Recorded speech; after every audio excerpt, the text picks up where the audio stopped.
అదే RTV app వార్తల్ని క్షణాల్లో చదివే అవకాశం ఉంటుంది. ఒక న్యూస్ పేపర్, ఒక టెలివిజన్ ఛానల్ మీ చేతుల్లో ఎప్పుడూ ఉంటాయి.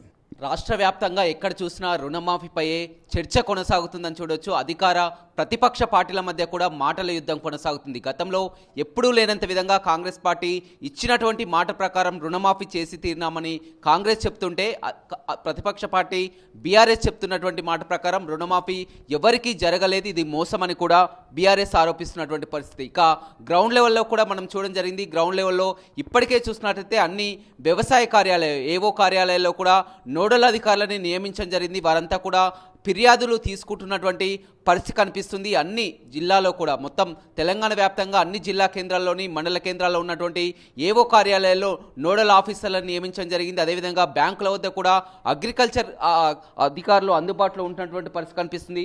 ప్రతి రైతు ఎవరైతే రుణమాఫీ కాలేదో ఆ రైతులందరూ కూడా దరఖాస్తులు కూడా ఇస్తున్నటువంటి పరిస్థితి కనిపిస్తుంది. ఆ దరఖాస్తుపై పేరు, అదేవిధంగా తండ్రి పేరు, ఫోన్ నెంబర్, గ్రామము, పాస్బుక్ నెంబరు, ఆధార్ సంఖ్య, రేషన్ కార్డు సంఖ్య, ఈ విధంగా వారు ఫిలప్ చేసి ఇస్తున్నారు రుణమాఫీ కానోళ్ళు. అదేవిధంగా ఎక్కువగా రుణమాఫీ కాకపోవడానికి కారణం ఏంటని రీజన్స్ కూడా ఉన్నాయి. ఇందులో మొత్తం కూడా ఒక 35 రీజన్స్ కూడా మనం చూస్తున్నటువంటి పరిస్థితి. ఏంటంటే ఆధార్ నెంబర్ కానీ, ఆధార్ నెంబర్ సరిగా ఉండకపోవడం, అదేవిధంగా ఆధార్లోని పేరు మరియు ఖాతాలోని యొక్క పేరు, ఏదన్నా పాస్బుక్ ఖాతాలోని పేరు, ఆధార్ పేరు మ్యాచ్ కాకపోవడం, కుటుంబ సభ్యుల నిర్ధారణ కాకపోవడం, అది రేషన్ కార్డు లేని వారికి కూడా కుటుంబ సభ్యులని ప్రామాణికంగా చేయవలసి ఉంటుంది, పట్టా పాస్బుక్ లేకపోవడం, అదేవిధంగా వారు తీసుకున్నటువంటి లోనుకు అదనంగా కూడా ఆ వడ్డీ ఎక్కువగా కావడం, ఇది రకరకాల కారణాలు కూడా చూస్తున్నాం. ఎప్పటికప్పుడు కూడా వీరు అంతా కూడా వచ్చినటువంటి ఫిర్యాదులను వ్యవసాయ అధికారులు పోర్టల్లో అప్లోడ్ చేస్తున్నారు. ఎవరు కూడా ఆందోళన చెందాల్సినటువంటి అవసరం లేదంటున్నారు. ఇప్పటికే 2 లక్షల లోపు అందరికీ కూడా రుణమాఫీ జరిగింది. అదేవిధంగా 2 లక్షల పైగా అప్పు ఉన్నవారు కూడా, ఇప్పుడు 2,10,000 ఉంటే ఆ 10,000 కట్టినట్లయితే ఆ 2 లక్షలు కూడా మాఫీ అవుతాయని కూడా అధికారులు చెప్తున్నారు. నల్గొండ జిల్లా వ్యవసాయ అధికారి శ్రవణ్ ఉన్నారు. చెప్పండి, మొత్తం మీద ఇంకా ఆందోళన మాత్రం కొనసాగుతూనే ఉంది. చాలా వరకు రుణమాఫీ కానులంతా కూడా వ్యవసాయ కార్యాలయాల చుట్టూ, బ్యాంకుల చుట్టూ తిరుగుతున్నటువంటి పరిస్థితి. ఎక్కువగా ఎలాంటి ఫిర్యాదులు అందుతున్నాయి అంటే ప్రధానంగా రుణమాఫీకి అర్హులైన ప్రతి ఒక్క రైతుకు కూడా రుణమాఫీ వర్తిస్తుంది. దానికి అనుకూలంగా కూడా రాష్ట్ర ప్రభుత్వం బడ్జెట్ కేటాయించడం జరిగింది. ఏదైతే విడతల వారీగా మొన్న జూలై 18వ తారీఖు, జూలై 30 తారీఖు, తర్వాత ఆగస్టు 15వ తారీఖు రోజు 2 లక్షల లోపు, 0 నుంచి 2 లక్షల లోపు ఉన్న రైతులందరికీ కూడా జమ చేయడం జరిగింది వ్యక్తిగత రుణాలు అకౌంట్లలో. అయితే ఈ గ్యాప్లో కూడా మనము ఖచ్చితంగా ప్రతి రైతుకి ఏదన్నా ఇబ్బంది ఉన్నట్లయితే ఫిర్యాదు తీసుకోవడం జరిగింది. ఆ గ్రీవెన్సెస్ అన్నీ కూడా ఇప్పుడు 14వ తారీఖు రోజు రాష్ట్ర ప్రభుత్వం ఒక సర్కులర్ ఇవ్వడం జరిగింది. దాంట్లో ప్రతి మండలానికి ఒక వ్యవసాయ అధికారిని నోడల్ అధికారిగా నియమించడం జరిగింది. ఆ అధికారి ఒకరు మాత్రమే మండలంలో ఉన్న రైతుల యొక్క బ్యాంకు బ్రాంచ్లందరికీ కూడా అనుసంధానంగా ఉంటూ ఏఈఓల ద్వారా కానివ్వండి, మండల స్థాయికి నేరుగా వచ్చిన గ్రీవెన్సెస్ అన్నీ కూడా పరిశీలించడం జరుగుతుంది. 34 రకాల గ్రీవెన్స్ ఈరోజు వరకు వివిధ కారణాల్లో వచ్చినాయి. వాటన్నిటిని కూడా సెగ్రిగేట్ చేయడం జరుగుతుంది. సెగ్రిగేట్ చేసి ప్రతి ఒక్క గ్రీవెన్స్ని ప్రధానంగా ఇప్పటి వరకు వచ్చిన అంశాలు ఏంటంటే, కొన్ని 2 లక్షల పైబడ ఇంకా మాకు రాలేదనేది ఆగస్టు 15 నుంచి రావడం జరిగింది. వారికి కూడా మేము చెప్తున్నాము, వాళ్ళకి టు బీ ప్రాసెస్డ్ అని అర్హులు అన్నదరికి కూడా వస్తాయి. దాంట్లో కూడా రాష్ట్ర ప్రభుత్వం త్వరలో ఒక నిర్ణయం తీసుకుంటుంది. దాని ప్రకారం వాళ్ళకి అమౌంట్ వైజ్గా విడుదల చేయడం జరుగుతుంది. ఏదైతే 2 లక్షల పైబడిన అవుట్ స్టాండింగ్ పైన ఏదైతే ఉంటుందో అదంతా కూడా రైతు చెల్లించవలసి ఉంటుంది బ్యాంకులో.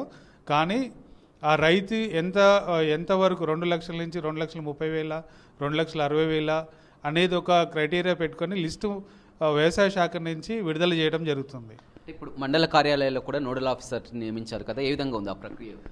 మండల వ్యవసాయ కార్యాలయంలో ప్రతి రైతు అంటే ఏదైతే గ్రీవెన్స్ ఉన్నదో రైతు రావటం జరుగుతుంది. వచ్చిన రైతుని ఖచ్చితంగా అతని యొక్క గ్రీవెన్స్ తీసుకోవటము, రిజిస్టర్లో రాసుకోవటము, వాటికి సంబంధించిన వివరాలు మళ్ళీ విచారణ చేసేది ఉంటే కుటుంబం కానివ్వండి, లేకపోతే రేషన్ కార్డు కానివ్వండి, లేదంటే పేరు, ఆధార్కి సంబంధించి ఏదన్నా సమస్య ఉన్నట్లయితే, లేదా పట్టాదారు పాస్ పుస్తకము, అకౌంట్ నెంబరు, రకరకాల వచ్చినవన్నీ కూడా మనం చేయడం జరుగుతుంది. రైతులు మాత్రం కొద్దిగా ఈ నోడల్ ఆఫీసర్ పెట్టిన అనే సమాచారం తెలిసిన తర్వాత కొద్దిగా అధిక సంఖ్యలో రావడం జరుగుతుంది.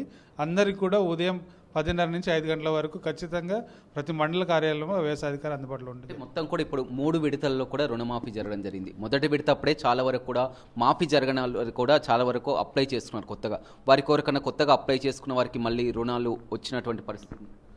ఆ రోజు మనం చెప్పాము క్లియర్గా, ఏదైతే ఫస్ట్ ఆర్బీఐలో రన్ చేసిన అకౌంట్స్ కొన్ని రాష్ట్ర వ్యాప్తంగా కూడా ఒక 20,000 అకౌంట్స్ ఉండే, వాటిలో కొన్ని మళ్ళీ సరిచేసి పంపించడం వల్ల ఒక 8,000 ఖాతాలు మళ్ళీ వాళ్ళకి జమ అయినాయి. అంటే మొదటి దఫాలో ఎవరైతే కొంతమంది ట్రాన్సాక్షన్ ఫెయిల్యూర్ అయినాయో వాళ్ళందరికీ కూడా క్లియర్ అయిపోయినాయి. తర్వాత ఏదైతే బ్యాంకు సంబంధించి ప్రత్యేకంగా ఇన్ఫర్మేషన్ రాష్ట్ర స్థాయికి వెళ్ళలేదు, అంటే బ్యాంకు తప్పిదాలు కొన్ని ఉన్నాయి.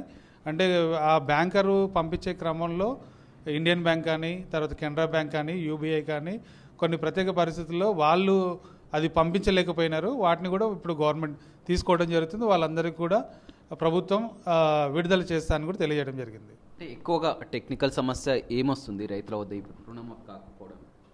ఫస్ట్ వచ్చేసి నో డేటా ఫౌండ్, అంటే తన పేరే వాళ్ళ లిస్టులో లేకపోవడం. ఆధార్కు మనం ఏదైతే ఎంక్వైరీ చేసినామో దాంట్లో నో డేటా ఫౌండ్ అని ఉంది. ఆ నో డేటా ఫౌండ్ ఉన్న రైతు, నేను అర్హుణ్ణి, నా లోన్ అకౌంట్ ఇది, నేను పలానా ఏదైతే మన గైడ్లైన్స్ ప్రకారం 12/12/2018 నుంచి 9/12/2023 మధ్యలో అతను పంట రుణాలు తీసుకొని బ్యాంకులో వివరాలు ఉంటే తనని తీసుకొని మనం పంపిస్తున్నాం. రేషన్ కార్డుకి సంబంధించి ఎక్కువ గ్రీవెన్స్ వస్తున్నాయి. అదేవిధంగా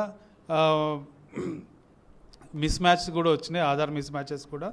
సో ఈ 2 lakhs ఎబోవ్ కూడా ఈరోజు వచ్చినాయి, అన్నీ కూడా 2 lakhs ఎబోవ్ ఉన్నాయి. సో వాళ్ళందరికీ కూడా మనము ఆల్రెడీ బ్యాంకుల వద్ద సమగ్ర సమాచారం ఉంటుంది, రైతు వివరాలు ఉంటాయి, ఇవన్నీ డాటా కూడా ఉంటున్నటువంటి పరిస్థితి. ఒకటి స్పష్టంగా రైతులందరికీ కూడా తెలియజేయటం ఏంటంటే, ఈ పంట రుణాలన్నీ కూడా మన జిల్లా పరిధిలో ఉన్న బ్యాంకు బ్రాంచ్కి సంబంధించి నేరుగా బ్యాంకు అధికారుల ద్వారా రాష్ట్ర ప్రభుత్వం తీసుకోవడం జరిగింది. ఆ ఖాతాలనే ప్రత్యేక పరిశీలన చేసి అలా అర్హులైన అందరికీ కూడా 2 లక్షల లోపు అందరికీ కూడా ట్రాన్స్ఫర్ చేయడం జరిగింది. ఆ పరిశీలనలో భాగంగా ఏదన్నా సాంకేతికంగా డబ్బు నగదు ట్రాన్స్ఫర్ చేసేటప్పుడు ఫెయిల్యూర్ కానివ్వండి, ఆ అకౌంట్ నెంబర్ తప్పు ఉండటం కానివ్వండి, పేరు మిస్ మ్యాచ్ ఉండటం కానివ్వండి, కొన్ని కేటగిరీలో కొంత ప్రభుత్వ ఉద్యోగులకు కూడా ట్రాన్సాక్షన్స్ ఇంకా జరగలేదు. సో కొన్ని ప్రత్యేకమైన పరిస్థితుల్లో కొన్ని కాలేదు. అంటే ఎప్పటికప్పుడు వచ్చినటువంటి ఫిర్యాదులని మీరు పోర్టల్లో ఏ విధంగా ప్రతిరోజు, అంటే మన జిల్లా కలెక్టర్ గారు రాష్ట్ర ప్రభుత్వ ఆదేశాల మేరకు మనము జిల్లాలో పెట్టాము, జిల్లా స్థాయిలో పెట్టాము, ఏఈఓ లెవెల్లో పెట్టాము. ప్రతిరోజు కేటగిరీ వైజ్ గ్రీవెన్స్ తీసుకోవడం జరుగుతుంది. ఇప్పటి వరకు రాష్ట్ర ప్రభుత్వానికి నిన్నటి వరకు ఒక స్పెషల్ ఫార్మాట్లో పెట్టాము. కానీ ఈరోజు రాష్ట్ర ప్రభుత్వం స్పెషల్గా అది కేసు వైజ్గా కేటగిరీ వైజ్గా కూడా అప్డేట్ చేయమన్నారు. సో దానికి అనుసంధానంగా ఏంటంటే వాటిని ఫిజికల్గా కూడా వెరిఫికేషన్ చేస్తూ రేపు ఏదైతే పోర్టల్ ఇస్తారో పోర్టల్లో ఈ వివరాలన్నీ కూడా అప్లోడ్ చేయవలసిందిగా ఆదేశాలు ఉన్నాయి. ఇప్పుడు రేషన్ కార్డు లేని వారు ఎవరైనా ఉంటారు, రేషన్ కార్డు లేని వారిని కుటుంబంగా ఏ విధంగా పరిగణలోకి తీసుకుంటున్నారు ప్రామాణికంగా?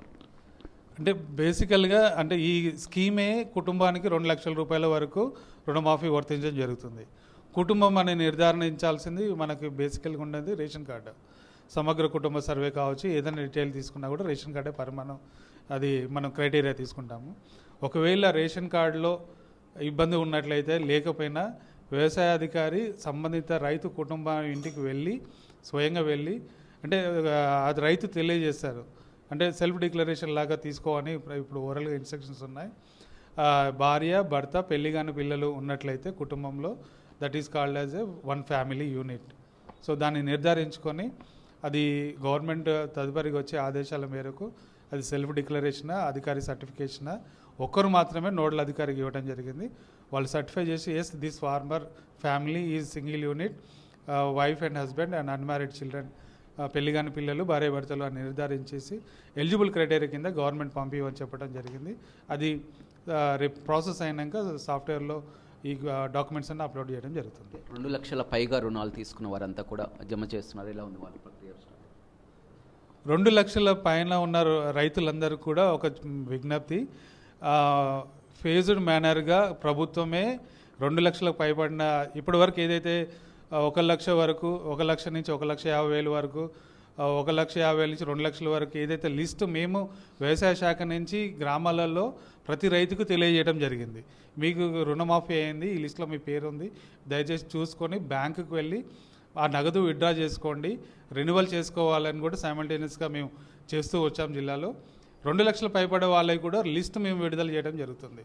ఆ విడుదల చేసిన రైతులందరూ కూడా ఆ లిస్టులో పేరు చూసుకొని సంబంధిత బ్యాంకు బ్రాంచ్కి వెళ్ళి ఆ బ్యాంక్ మేనేజర్ని కలిసినట్లయితే ఆ పైన ఉన్న అమౌంట్ ఏదో 30,000, 40,000, 50,000 తన ఉన్న అవుట్ స్టాండింగ్ పైన 2 లక్షల పైన ఉన్నదాన్ని జమ చేస్తే వెంటనే 2 లక్షల రూపాయలు బ్రాంచ్ మేనేజర్ జమ చేయడం జరుగుతుంది. రైట్, చూడొచ్చు అధికారులు మాత్రం పూర్తిగా ఇదే పనిలో నిమగ్నమైనటువంటి పరిస్థితి కనిపిస్తుంది. అన్ని మండల వ్యవసాయ కార్యాలయాల్లో కూడా మొత్తం కూడా ఇప్పటికే ఎక్కడికక్కడ కూడా ఫిర్యాదులు తీసుకుంటున్నారు. రైతులు ఎవరు కూడా ఆందోళన పడాల్సినటువంటి పని లేదని చెప్తున్నారు. అయితే అధికార ప్రతిపక్షాల మధ్య మాత్రం మాటల యుద్ధం కొనసాగుతూనే ఉంది. అసలు రుణమాఫీ కానే కాదని బీఆర్ఎస్ చెప్తుంది. అదేవిధంగా రుణమాఫీ చేసి తీరామని కూడా కాంగ్రెస్ చెప్తుంది. రేపు రాష్ట్ర వ్యాప్త ఆందోళనకు కూడా బీఆర్ఎస్ పిలుపునిచ్చినటువంటి పరిస్థితి అయితే కొనసాగుతుందని చెప్పవచ్చు. ఇప్పటికే మండల్ వైజ్గా కూడా అన్ని అగ్రికల్చర్ కార్యాలయాల్లో నోడల్ ఆఫీసర్లను కూడా నియమించడం జరిగింది. ఎలాంటి అపోహలు అవసరం లేదని కూడా వ్యవసాయ అధికారులు చెప్తున్నారు. హైదరాబాద్ సుచిత్ర సర్కిల్ కి ఒక విశేషం. మీ లలిత జ్యువెలరీ సుచిత్ర సర్కిల్ కి వచ్చేసింది. ఆగస్ట్ 18న బ్రహ్మాండమైన ప్రారంభోత్సవం. Lalitha jewellery, A block, green park avenue, Suchitra road. మీ లలిత జ్యువెలరీలో ధరలు చెక్ చేయండి. డబ్బులు చాలా చాలా ఆదా చేస్తారు. డబ్బులు ఎవరికి ఊరికే రావు.